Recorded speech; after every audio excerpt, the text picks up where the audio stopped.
Social media पर boycott Maldives trend कर रहा है। उसके साथ ही लक्षद्वीप भी सोशल मीडिया पर छाया हुआ है। पीएम मोदी के लक्षद्वीप दौरे से मालदीव को मिर्ची क्यों लग रही है? इसका वहां की सियासत और चीन से भी गहरा संबंध है। पीएम मोदी के लक्षद्वीप दौरे से मालदीव क्यों चिढ़ गया? ये जानने से पहले ये देखिए कि मालदीव की एक मंत्री मरियम शिवना ने पीएम मोदी के लिए क्या कहा। मरियम ने नरेंद्र मोदी के लिए जोकर और इजराइल की कठपुतली जैसे शब्दों का इस्तेमाल किया। मरियम ने पीएम मोदी की तस्वीर पर लिखा, ये क्या जोकर है? इजराइल की कठपुतली मिनिस्टर नरेंद्र गोताखोर लाइफ जैकेट के साथ। हालांकि यूजर्स के कड़े रिएक्शंस के बाद ये पोस्ट एक्स से हटा लिया गया। मालदीव के नेताओं की भाषा पर भारतीयों के साथ साथ अब वहां के पूर्व राष्ट्रपति मोहम्मद नशीद ने भी विरोध किया। मोहम्मद नशीद ने अपने ट्वीट में लिखा कि मालदीव सरकार की एक प्रतिनिधि मरियम शिवना कितनी भयावह भाषा बोल रही हैं, वो भी एक ऐसे खास सहयोगी देश के लिए जिससे संबंध मालदीव की सुरक्षा और समृद्धि के लिए जरूरी है। मुइज्जू सरकार को इन टिप्पणियों से खुद को दूर रखना चाहिए और भारत को साफ मैसेज देना चाहिए कि वो इस तरह की नीति को प्रतिबिंबित नहीं करते हैं। मोहम्मद नशीद को अब भारत की तरफ से झुकाव रखने वाले नेता के तौर पर जाना जाता है। उन्होंने हमेशा भारत को दोस्त कहा है।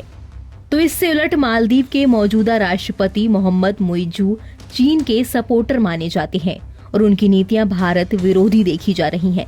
मालदीव में चुनाव से पहले मुइज्जू ने एंटी इंडिया कैंपेन किया तो लग रहा था कि चुनाव जीतने के लिए मुइज्जू ये हथकंडे अपना रहे हैं। लेकिन मुइज्जू ने भारत से किनारा करने का साफ मैसेज तब दिया जब उन्होंने बतौर मालदीव के राष्ट्रपति तुर्की की यात्रा की, जबकि मालदीव के राष्ट्रपति की पहली विदेश यात्रा आम तौर पर भारत की होती थी। इतना ही नहीं, मुइज्जू ने अपनी दूसरी विदेश यात्रा के लिए चीन को चुना, जिसके बाद से भारत के प्रधानमंत्री की लक्षद्वीप की यात्रा को मालदीव को करारा जवाब देने से जोड़ा गया। भारत के पीएम ने भारत के लोगों से लक्षद्वीप आने की अपील की। नरेंद्र मोदी ने लक्षद्वीप से अपनी तस्वीरें शेयर की और ये बताने की कोशिश की कि हमारे पास भी एक खूबसूरत समुद्री तट है। उन्होंने भारतीयों से लक्षद्वीप घूमने की अपील करते हुए कहा, जो लोग रोमांच को पसंद करते हैं उनके लिए लक्षद्वीप टॉप लिस्ट में होना चाहिए। दरअसल मालदीव की अर्थव्यवस्था ज्यादातर टूरिज्म पर टिकी है। ऐसे में उसके लिए भारतीय टूरिस्ट सबसे ज्यादा अहम है। इंडियन एक्सप्रेस के मुताबिक साल 2021 और 22 में 2,91,000 भारतीय मालदीव घूमने पहुंचे थे, तो वहीं साल 2023 के जून महीने तक 1 लाख भारतीय वहां छुट्टियां मनाने जा चुके हैं। ऐसे में मालदीव ये कभी नहीं चाहेगा कि भारतीयों का मालदीव आना बंद हो। इसका उसे बड़ा नुकसान उठाना पड़ सकता है। इसलिए पीएम मोदी के लक्षद्वीप दौरे से मालदीव चिढ़ गया है, क्योंकि इस दौरे से ये तो साफ है कि भारत इंडियंस की पसंद मालदीव को लक्षद्वीप से रिप्लेस करने की सोच रहा है। भारत का लक्षद्वीप मालदीव के नॉर्थ हिस्से पर है, जो उतना ही खूबसूरत और प्राकृतिक सौंदर्य से भरा हुआ है। दरअसल खेल सारा हिंद महासागर का है। भारत के नीचे दक्षिणी दिशा वाला समुद्री हिस्सा हिंद महासागर कहलाता है।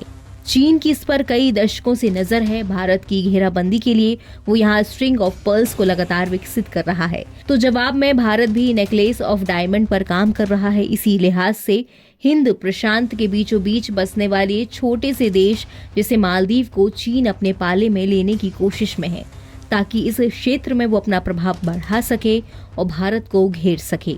तो चीन की तरफ झुकाव रखने वाली मालदीव की इस वर्तमान सरकार को भारत ने भी एक मैसेज दे दिया कि अगर भारतीय मालदीव आना छोड़ दें तो मालदीव का क्या होगा, क्योंकि हमारे पास भी खुद का एक खूबसूरत आइलैंड है, समुद्री तट लक्षद्वीप है। एनबीटी ऑनलाइन की रिपोर्ट।